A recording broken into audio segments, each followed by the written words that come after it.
At the Global Alien Watchtower in Acapulco, Officer Susio and Officer Danger are on the late watch looking for alien life, especially from the Zargon galaxy. Those guys are stinkers looking to cause trouble. All of a sudden, there's a flash of light and an alien spaceship appears. Officer Danger moves to investigate. The aliens walk out of their spaceship and the first contact between two different intelligent life forms occurs.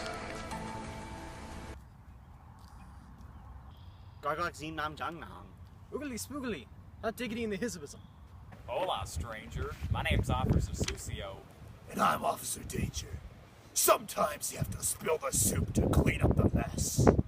Oh good. English is the one human language we understand. But in order to survive in a global world, knowledge of one language won't cut it. You need to be at least bilingual if you want to survive. Sometimes you even need camping supplies and a machete.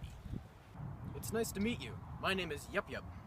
And my name is Zarblack. Can you teach us another language? It won't be easy, but we can try. Trying to save those limbless orphans from those 6 sharks wasn't easy either, but I did it. You gotta believe in yourself, man! I think the most important and probably the most exciting part of Spanish is the preterite tense of verbs. Gurgum Ziwang Ginobili, what's the preterite? It's the most powerful weapon in the Spanish language arsenal. Explain more, please. The preterite is a beautiful part of the past tense, but some silly lilies mix it up with the imperfect. How do we know when to use the preterite? We use the preterite for events that have happened once, or a limited amount of times, or as well as actions that have a beginning and an end point. For example, I received the National Poetry Honor for my groundbreaking poem, The Kittens Who Lost Their Mittens. Those kittens never did find their mittens, Officer Susio. There you'd say yo racy v, el honor. That sounds fairly fancy. Would the sentence have changed if we had won the honor? Well, oh, certainly! How about I teach you all kinds of conjugation? Will that be quite a treat? It'd certainly be more intriguing than abducting humans. Then listen up. The conjugation for AR verbs is much different than the conjugation for ER and IR verbs. Regular ER and IR verbs have the same conjugation rules. Oh, goody, let's hear them.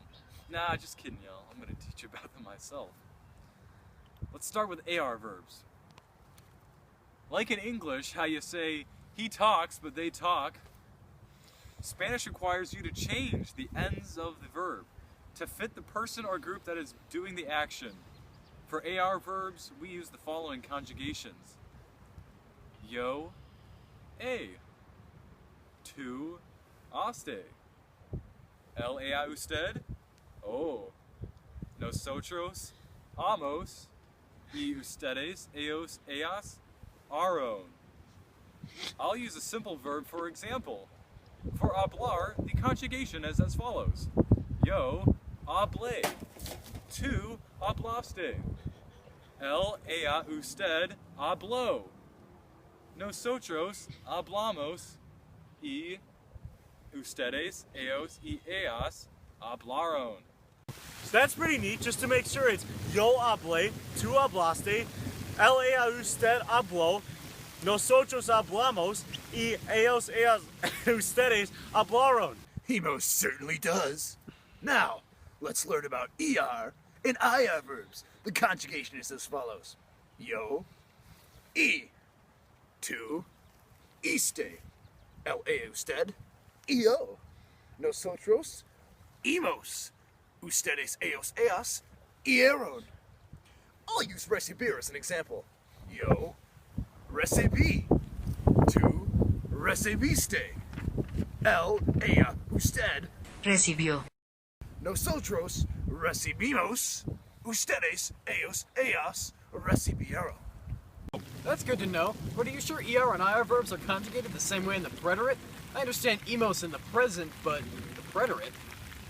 ER verbs are conjugated in a different way than IR verbs in the present, but their conjugation is the exact same in the preterite.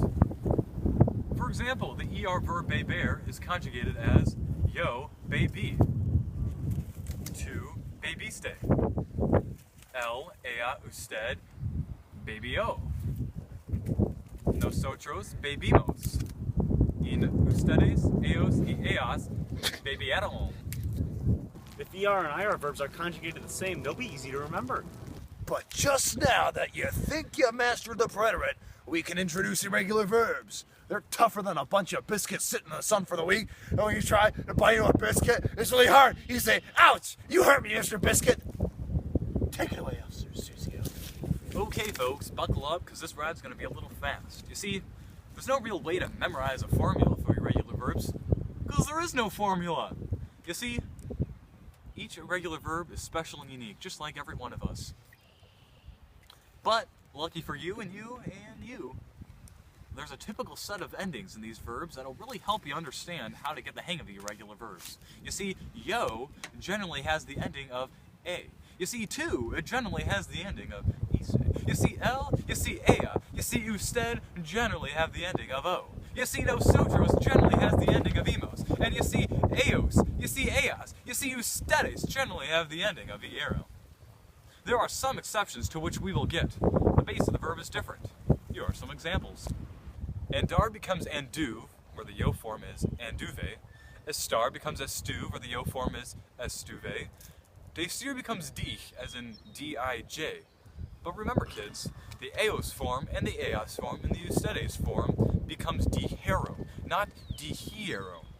Anytime you have an irregular verb that ends in j, like decir going into dich, the eos, eas, and ustedes ending is eron instead of iero. Hacer becomes is, spelled H-I-C, except in the el, ea, usted form, which is izo, spelled H-I-Z-O. Poder becomes pood, with the yo form pude. Poner becomes pus, with the yo form puse. Ir is an irregular one. It goes fui, fuiste, fue, fuimos, fueron. Ser is conjugated the same as ir. Isn't that neat? Ver is conjugated vi, viste, vio, vimos, viero. And those are some basic irregular verbs. Remember, kids, irregular verbs in the preterite tense do not have any accents. Let's talk about kargar zar. How dare you talk about my mother like that? No, I meant Spanish verbs that end in car, gar, and zar. What?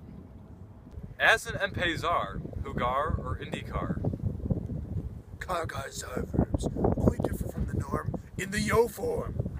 Gar becomes gay, as in hugar, hugay. Zar becomes say, as in empese. And car becomes k, as in indicate. It's that easy? Yes, car becomes k, gar becomes gay, zar becomes say. This is for the yo form. Oh, that's a cinch. Thanks, officer. You're my hero. You can thank me by living your life to the fullest. Live your life to the fullest and stay in school. Wait a tick. Aren't there some stem-changing verbs in the preterite? You bet your buns they are, Czar Black. And guess what? What? I'm going to teach you about them. Neato! So how do you do it? Here's a nifty trick. AR and ER verbs that stem change in the present tense do not stem change in the preterite, whereas IR verbs do in fact stem change in the preterite.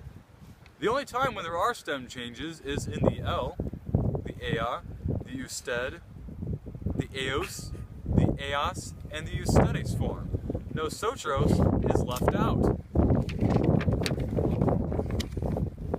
Additionally, verbs do not change their stem changing patterns from the present to the preterite tense. So like O to UE verbs stay the same as with E to IE or E to I. Do you think you could give us an example? Sure thing, Hal. Here's how to conjugate dormir. Dormi. Dormiste. Dormio. Dormimos. Dormiro. Thanks. If that's about everything to know about the predator, we will return to our mother planet and tell the Overlord that we have discovered. If you are lucky, the Overlord will look upon you favorably and plant her egg sacs in your brain. I would be honored. Goodbye, Earthlings. Hey, we forgot to tell you about verbs that change their meaning in the preterite. Good. If you had left that out, we would have had to have the Overlord annihilate your planet. Here are some examples of verbs that change meaning in the preterite.